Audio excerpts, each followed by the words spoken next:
Hello everyone, welcome to Gulshan academy. और आज इस वीडियो में हम जो चर्चा करेंगे वो करेंगे संज्ञा के ऊपर। ठीक है, संज्ञा क्या है, इसके कितने भेद होते हैं और सभी चीज़ों को हम जानेंगे जो जो एग्ज़ाम पॉइंट ऑफ व्यू से इम्पॉर्टेंट है। तो ये वीडियो जो है काफ़ी इंपॉर्टेंट है अगर आप लोग तैयारी कर रहे हैं सीटेट की, DSSS के किसी भी वैकेंसी की, यूपी से रिलेटेड किसी भी एग्ज़ाम की, तो आप ये वीडियो जो है देख सकते हैं। वीडियो पसंद आए तो लाइक ज़रूर करना और चैनल को सब्सक्राइब नहीं किया तो ज़रूर कर लें, ताकि जब जब हम वीडियोस डालें आपको नोटिफिकेशन मिलता रहे। देखिए, सबसे पहले अगर हम बात करें संज्ञा की, देखिए अगर आप हमारी पहले की वीडियोस को देखना चाहते हैं तो सामान्य हिंदी पर आपको जो है अलग से एक प्लेलिस्ट बना रखी है। लिंक आपको जो है इस वीडियो की डिस्क्रिप्शन में मिल जाएगा। ठीक है, जहाँ पर आप जो है सामान्य हिंदी की सभी वीडियोज़ को देख पाएंगे। तो सबसे पहले बात करते हैं संज्ञा की। संज्ञा क्या है? ठीक है, तो संज्ञा को नाम भी कहा जाता है। ठीक है, संज्ञा को नाम भी कहा जाता है और किसी प्राणी, वस्तु, स्थान, भाव आदि का जो नाम होता है उसे हम संज्ञा कहते हैं। इंग्लिश में नाउन कहते हैं इसे हम लोग। ठीक है, किसी भी व्यक्ति, वस्तु या किसी जगह के नाम को संज्ञा कहा जाता है। अब संज्ञा के अगर हम प्रकार की बात करें तो तीन उत्पत्ति के आधार पर इसके तीन प्रकार होते हैं। एक रूढ़, यौगिक और योग रूढ़। तो एग्जाम में यहाँ से क्वेश्चन नहीं पूछा जाता। ठीक है, अर्थ की दृष्टि से अगर हम बात करें संज्ञा की तो हम इसे 5 भागों में बांट कर देख सकते हैं। ठीक है, संज्ञा जो है अर्थ की दृष्टि से 5 वर्गों में इसे बांटा गया है। पहला है व्यक्तिवाचक संज्ञा, दूसरा जातिवाचक संज्ञा, तीसरा द्रव्यवाचक संज्ञा और चौथा है समूहवाचक और पांचवा है भाववाचक संज्ञा। ठीक है, तो एग्जाम में क्वेश्चन पूछा जाता है, आपको एक वाक्य दे दिया जाता है और उस वाक्य में जो शब्द होता है उस पर लाइन कर दिया जाता है, पूछा जाता है इसमें कौन सी संज्ञा है। ठीक है, अगर आपको ये पता है तो आप इजीली जो है वो आंसर टिक कर पाएंगे। अगर आपको नहीं आता है तो आप जो है उसे स्किप कर देते हैं। तो आज की वीडियो में आज यही हम चर्चा करने वाले हैं। ठीक है, तो बात करते हैं सबसे पहले व्यक्तिवाचक संज्ञा की। ठीक है ना, कि व्यक्तिवाचक संज्ञा क्या है। तो व्यक्तिवाचक संज्ञा की अगर हम बात करें तो व्यक्तिवाचक संज्ञा जो है इसका मतलब ये है कि जो किसी व्यक्ति, स्थान या वस्तु का बोध कराती है उसे हम कहते हैं व्यक्तिवाचक संज्ञा। ठीक है, जो किसी व्यक्ति, स्थान या वस्तु का बोध कराती है तो उसे हम व्यक्तिवाचक संज्ञा कहते हैं। अब वो किसी का नाम हो सकता है, जैसे रघु, श्याम, हरि। ठीक है ना, कोई भी नाम हो सकता है, कोई जगह का नाम हो सकता है। ठीक है, जैसे पटना, लखनऊ, तिरुवनंतपुरम, गांधीनगर, कुछ भी हो सकता है। ठीक है, तो मैंने आपको बता दी किसी जगह या किसी वस्तु या किसी व्यक्ति का जो बोध कराए वो संज्ञा जो होती है वो व्यक्तिवाचक संज्ञा होती है। जैसे कि अगर मैं इस एक वाक्य लिखूं कि वह लखनऊ में रहता है और लखनऊ पर अंडरलाइन कर दिया जाए और आपसे पूछा जाए कि इसमें कौन सी संज्ञा है, तो आप बताएंगे उसमें व्यक्तिवाचक संज्ञा है। क्यों? क्योंकि व्यक्तिवाचक संज्ञा वह संज्ञा होती है जो किसी व्यक्ति, स्थान और वस्तु का बोध कराती है। ठीक है, नेक्स्ट जो है वो है जातिवाचक संज्ञा। ठीक है, जातिवाचक संज्ञा की अगर हम बात करें तो जो संज्ञा किसी जाति का बोध कराती है उसे हम कहते हैं जातिवाचक संज्ञा। ठीक है, जातिवाचक संज्ञा उदाहरण के तौर पर आप ले सकते हैं नदी, पर्वत, लड़की आदि। देखिए नदी जो है, अब नदी अलग अलग होती हैं, कई तरह की नदियाँ होती हैं। ठीक है, जिसमें अलग अलग नाम होते हैं, उसे गंगा, जमुना, ब्रह्मपुत्र।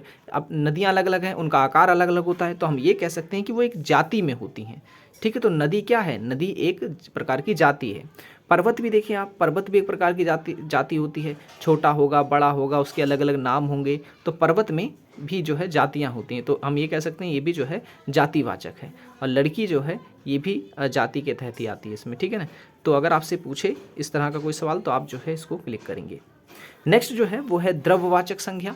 ठीक है, द्रव्यवाचक संज्ञा, देखिए वीडियो पसंद आ रहा हो तो लाइक ज़रूर करना। ठीक है, ताकि आगे की वीडियोज़ जो है हम लोग उसी तरह से बनाएं। ठीक है, द्रव्यवाचक संज्ञा की अगर हम बात करें तो जिस संज्ञा शब्द से उस सामग्री या पदार्थ का बोध होता है जिससे कोई वस्तु बनी है तो उसे हम कहते हैं द्रव्यवाचक संज्ञा। ठीक है, नाम से पता चल रहा है द्रव्य में जो चीज़ होती है उसे हम कहते हैं द्रव्यवाचक संज्ञा। ठीक है, ऊन इसमें नहीं होगा। तो एग्जाम्पल के तौर पे ले रखा है मैंने सोना, चांदी, तांबा, लोहा, तेल, पानी। ठीक है, ये सब जो हैं ये द्रव्यवाचक संज्ञा के अंतर्गत आते हैं। ठीक है, द्रव्यवाचक संज्ञा के अंतर्गत ये सब आते हैं। और एग्जाम्पल भी होते हैं। चलिए आपके लिए क्वेश्चन है कि आप जो है कमेंट में बताएंगे द्रव्यवाचक संज्ञा के उदाहरण।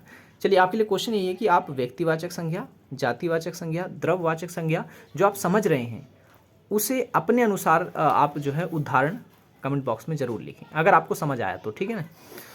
नेक्स्ट है समूहवाचक संज्ञा। समूहवाचक संज्ञा की अगर हम बात करें तो समूहवाचक संज्ञा जो है वह संज्ञा होती है जिसमें समूह का बोध होता है, ठीक है। समूह का बोध जो होता है उसे हम कहते हैं समूहवाचक संज्ञा, ठीक है। अब आप देख सकते हैं उदाहरण के तौर पर यहाँ पे दे रखा है टीम। टीम जो होती है वो एक की नहीं होती है, उसमें दो से अधिक लोग जो हैं शामिल होते हैं। तो उसमें हम देख सकते हैं कि ये जो है समूह को प्रदर्शित कर रही है। तो जो समूह को प्रदर्शित करे, समूह का बोध कराए, वो समूहवाचक संज्ञा कहलाती है। जैसे कि आयोग जो है, आयोग भी जो है कुछ लोगों का होता है। परिवार जो है, परिवार में भी काफ़ी सदस्य आते हैं।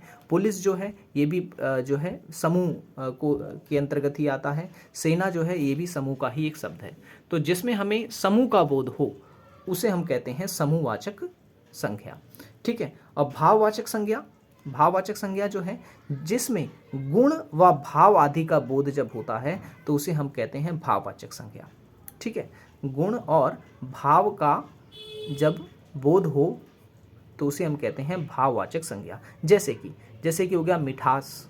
मिठास जो है एक गुण है, ठीक है। क्रोध, कड़वा, ये सब जो है ये भाव है, ठीक है ना, भाव को दर्शा रहा है। तो इस तरह का जो शब्द होता है ये कहलाता है भाववाचक संज्ञा, ठीक है। तो यहाँ से क्वेश्चन जो है बार बार पूछे जाते हैं, तो इसलिए मैंने इनके जो है प्रकार आपको बता दिए हैं संज्ञा के, जो आपको जो है याद रखने हैं। और आप जब ये वीडियो देखते हैं तो आप इसका स्क्रीनशॉट ज़रूर ले लिया करें, ठीक है। और आप चाहें तो इसको अपनी कॉपी में नोट डाउन कर सकते हैं, जिससे कि आपकी ये नोट्स तैयार हो जाएंगे, ठीक है।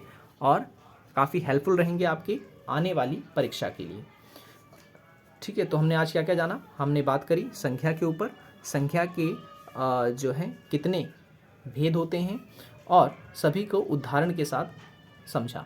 अगर कुछ ना समझ आया हो तो आप मुझे जो है कमेंट बॉक्स में पूछ सकते हैं, हम फिर से उस पर चर्चा ज़रूर करेंगे। और क्वेश्चन जो मैंने आपसे पूछा है आप उसे कमेंट बॉक्स में ज़रूर बताएं, जैसे कि व्यक्तिवाचक संज्ञा का उदाहरण क्या होगा, जातिवाचक संज्ञा का उदाहरण क्या होगा, द्रव्यवाचक संज्ञा का उदाहरण क्या होगा, समूहवाचक संज्ञा का उदाहरण क्या होगा और भाववाचक संज्ञा का उदाहरण क्या होगा, ठीक है। तो आज की वीडियो में इतना ही। अब मिलेंगे हम नेक्स्ट वीडियो में, बात करेंगे उस पर संज्ञा पर, ठीक है। अगर आपने हमारी पहले की वीडियोस को नहीं देखी तो ज़रूर देख लें, लिंक आपको डिस्क्रिप्शन में दे दी जाएगी। Thanks for watching this video.